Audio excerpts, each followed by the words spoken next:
کبھی کبھار ایسا لگتا ہے جیسے زندگی بہت ناانصافی کرتی ہے ہمارے ساتھ، اور کبھی کبھی ایسا بھی ہوتا ہے کہ اللہ پر یقین رکھنے کے بعد بھی ہم بے سکون ہو جاتے ہیں، کیونکہ ہم حقیقت کو تسلیم نہیں کر پاتے ہیں، اور جب تک انسان حقیقت کو تسلیم نہیں کرتا تب تک بے سکون رہتا ہے، اور اگر بے سکون رہتا ہے تو اس کا مطلب یہی ہے کہ اس کو اللہ پر اتنا یقین نہیں جتنا ہونا چاہیے۔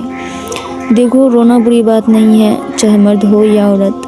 تھک جانا بھی بری بات نہیں ہے، چاہے مرد ہو یا عورت۔ گر جانا بری بات نہیں ہے، چاہے مرد ہو یا عورت، مگر ہاں، مایوس ہو جانا بری بات ہے، چاہے مرد ہو یا عورت۔ اور انسان جب مایوس ہوتا ہے تو وہ ہر جگہ مایوسی پھیلاتا ہے۔ دیکھیے، معجزے انسان کے لیے ہوتے ہیں، اور معجزے ہمارے لیے ہی بنائے گئے ہیں، فرشتوں کو معجزے کی ضرورت نہیں۔ یہ وقت آزمائش کا ہے، تمہاری آنکھیں راتوں کو گیلی ہوں گی، دل 1000 بار ٹوٹے گا، تمہارا صبر آزمایا جائے گا، تمہیں امتحان میں ڈالا جائے گا، لیکن یاد رکھو یہ دن، تمہارے یہ حالات، یہ بے بسی بھی گزر ہی جائیں گے۔ ہر مشکل کے بعد آسانی ہے، تو یہ مشکل بھی بس تھوڑی ہی دیر باقی رہ گئی ہے۔ پیارے دنوں کا انتظار بس ختم ہونے ہی والا ہے۔ اللہ تعالیٰ امتحان لیتا ہے، تمہارے صبر کا امتحان، دعاؤں کا امتحان، توکل، انتظار اور تمہارے برداشت کا امتحان۔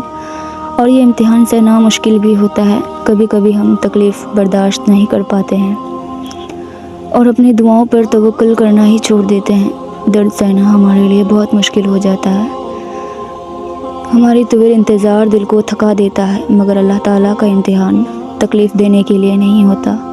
غور کرو تو پتہ چلے گا، جب تم اس امتحان میں نہیں تھے تب تم اللہ سے اتنا قریب بھی نہیں تھے جتنا اس درد نے تمہیں اللہ کے مزید قریب کر دیا ہے۔ تم دیکھو گے کیسے تمہاری دعاؤں میں خلوص بڑھ گیا ہے، بھروسہ آ گیا ہے۔ یہ امتحان تمہارے دل و دماغ پر پڑی درد کی اس دھند کو آہستہ آہستہ مٹا دے گا، اور شاید یہ راستہ ہو جو اللہ نے بنایا ہو تمہیں اپنے طرف لے کر آنے کا۔ اللہ کے فیصلوں پر بھروسہ کرنا سیکھو۔ دیکھو، جب تم فیصلہ نہیں کر پاتے ہو تو اللہ سے بول کے تو دیکھو، اسے بتاؤ کہ تم بہت تکلیف میں ہو، اس کے ساتھ مشورہ کرو، اس سے دعا مانگو، پھر دل سے یہ خوف نکال دو کہ کیا ہوگا کیا نہیں، بلکہ جو بھی ہوگا بہترین ہوگا۔ اسے ہی توکل کہتے ہیں۔ جب توکل مضبوط ہو جائے تبھی معجزے ہوا کرتے ہیں، بس تمہیں اپنے معجزے کا انتظار کرنا ہے توکل کے ساتھ۔ کچھ دعائیں قبول ہونے میں وقت لیتی ہیں اور تمہیں لگتا ہے کہ بس اب کہانی ختم، اور پھر انسان وہ دعا مانگنا ہی چھوڑ دیتا ہے، مگر شاید کہانی تو یہی سے شروع ہوتی ہے، اللہ اور انسان کی کہانی۔ پتہ ہے انسان کب بے سکون ہوتا ہے؟ جب وہ اپنے سکون کا مرکز انسان کو بنا لیتا ہے، جب وہ اپنے خوشیوں کی امید انسانوں سے لگا لیتا ہے، کیونکہ سکون کا مرکز کبھی بھی نہ تو انسان ہو سکتا ہے اور نہ ہی یہ عارضی دنیا۔ جو اللہ کو دنیا سے پہلے رکھتا ہے تو پھر اللہ بھی اسے دنیا سے پہلے رکھتا ہے۔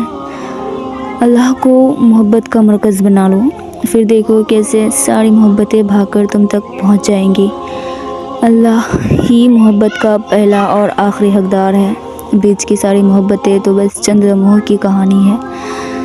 جہاں اتنا مانگا وہاں ایک بار پھر مانگ لو، ممکن ہے تمہاری یہ آخری دعا ہی معجزوں کی دعا ہو۔ اور پھر تہجد کی دعا کے لیے تو 7 آسمانوں کے پردے اٹھا دیے جاتے ہیں، تو پھر اللہ ایسے معجزے کرتا ہے جو نہ کبھی زمین والوں نے دیکھے ہوتے ہیں اور نہ ہی آسمان والوں نے۔ تہجد کے خاموش سجدہ اور زار زار بہتے ہوئے آنسوؤں کو وہ کبھی ضائع نہیں کرتا۔ جب گزارش اللہ کی لاڈلی عبادت میں کی جائے تو پھر لاڈلے کی دعا کہاں ادھوری رہ سکتی ہے؟ کائنات جو بھی کہے پھر وہ ہو کر رہتا ہے جو اس کا بندہ اس سے مانگ لیتا ہے۔ تم بس قبولیت کا یقین رکھو۔ رسول اللہ صلی اللہ علیہ وآلہ وسلم نے ارشاد فرمایا، تم اللہ سے دعا مانگو اور اس یقین کے ساتھ مانگو کہ تمہاری دعا ضرور قبول ہوگی، اور اچھی طرح جان لو کہ اللہ تعالیٰ بے پرواہی اور بے توجہی سے مانگی ہوئی غفلت اور لہو و لعب میں مبتلا دعا کبھی قبول نہیں کرتا۔ اور پھر تقدیر تو اللہ کے ایک اشارے پر بدل جایا کرتی ہے۔ ہم کن صرف پڑھتے ہیں لیکن فیکون پر یقین نہیں رکھتے۔ جبکہ اللہ اور انسان کے درمیان سب سے گہرا رشتہ یقین کا ہوتا ہے۔ تم توکل تو رکھو، وہ بہتر لے کے بہترین دے گا، بس تھوڑا اور صبر، پھر اللہ کن کہہ دے گا اور فیکون کا نظارہ تمہارے سارے غم دور کر دے گا۔